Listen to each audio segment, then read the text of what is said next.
আজকে যদি আমার বড় যা একদম ঠিক সময়ে আমাকে ফোন না দিত, তাহলে আমার আর আজকে শিবের মাথায় জল ঢালাটা হতো না। এই যে আমি আর আমার বড় যা, আজকে তো শ্রাবণ মাসের শেষ সোমবার। আমি গতকাল রাতে ঘুমাতে যাবার আগে ঘরের সব কাজ গুছিয়ে রেখে তারপর ঘুমাইছি, যে ভোরবেলা ঘুম থেকে উঠে যেন সোজা স্নান করে মন্দিরে চলে যেতে পারি। কিন্তু আজকে কি হয়েছে, সকাল 9টার সময় আমার ঘুম ভাঙছে। 9টার সময় উঠে তারপর ভাবলাম যে থাক, আজকে আর যাবো না, এত দেরি করে ঘুম ভাঙছে, রান্না বাড়া করতে হবে, হয়তো বা সবার জল ঢালা হয়ে গেছে।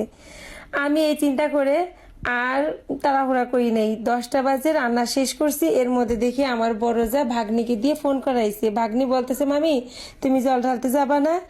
আমরা এখন যাব। তাড়াতাড়ি ওর এই কথা শুনে স্নান করে চলে আসলাম শিব মন্দিরে। আর এই তো নদীর থেকে জল নিয়ে নিলাম। আমার বড় যা যদি আজকে ওই সময় ভাগ্নিকে দিয়ে ফোনটা না করাইতো, আজকে আমার এই মনের ইচ্ছাটা পূর্ণ হইতো না।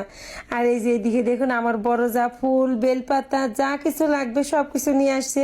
আমি তো কিছু নিয়ে আসি নেই, আমার বড় যার কাছ থেকে নিয়ে নিলাম। আগের দিনও আমি যে জল ঢালতে আসছিলাম, আমার বড় যা সব কিছু গুছাই নিয়ে আসছে, আমি তার কাছ থেকে নিয়ে তারপরে জল ঢালছি।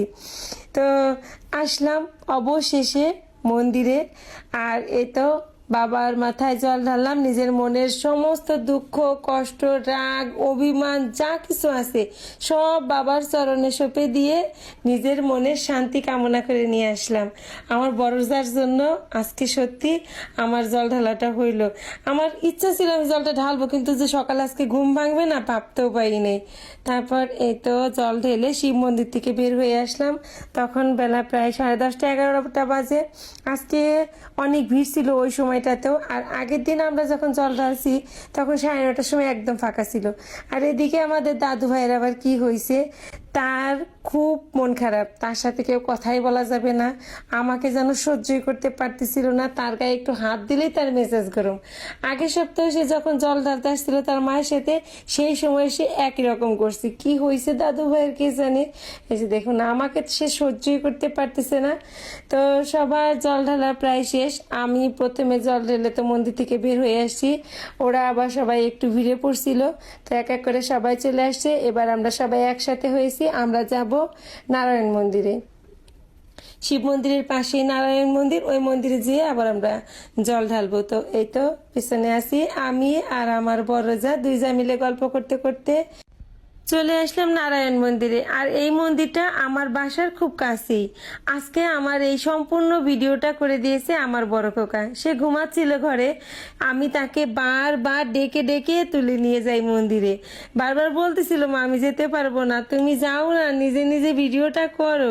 কিন্তু আমার আবদার ছিল আজকে তার কাছে যে তুমি যাবা, আমার ভিডিওটা করে দিবা। আসলে কেউ যদি ভিডিওটা করে দেয় তাহলে কিন্তু অনেক ভালো হয়। আমি যখনই কোথাও যাই নিজে নিজে ভিডিওটা করি, অনেক সময় হয় কি নিজের দিকে আমার দিকে ক্যামেরাটা ধরার মতো কেউ থাকে না। অন্য কিছু ভিডিওটা আমি নিতে পারি, কিন্তু আমার দিকে তো আর আমি সুন্দর করে ধরে নিয়ে ভিডিওগুলো করতে পারি না, তাই না? তো আজকে আমার বড় ছেলে ছিল, সে সুন্দর করে আমি কখন কি করছি সবটা ভিডিও করে দিয়েছে। আমার এত ভালো লাগছে। তো চলে আসলাম তো আমরা নারায়ণ মন্দিরে। এখানে এসে প্রথমে রাধা গোবিন্দকে প্রণাম করে তারপর আবার চলে গেলাম বাবা ভোলানাথের মাথায় জল ঢালতে। এখানেও এসে আমরা বাবা ভোলানাথের মাথায় জল ঢাললাম। জল ঢালা শেষ করে এরপরে আমরা সবাই একসাথে কৃষ্ণ নাম করতে করতে পুরো মন্দিরটা 3বার ঘুরলাম।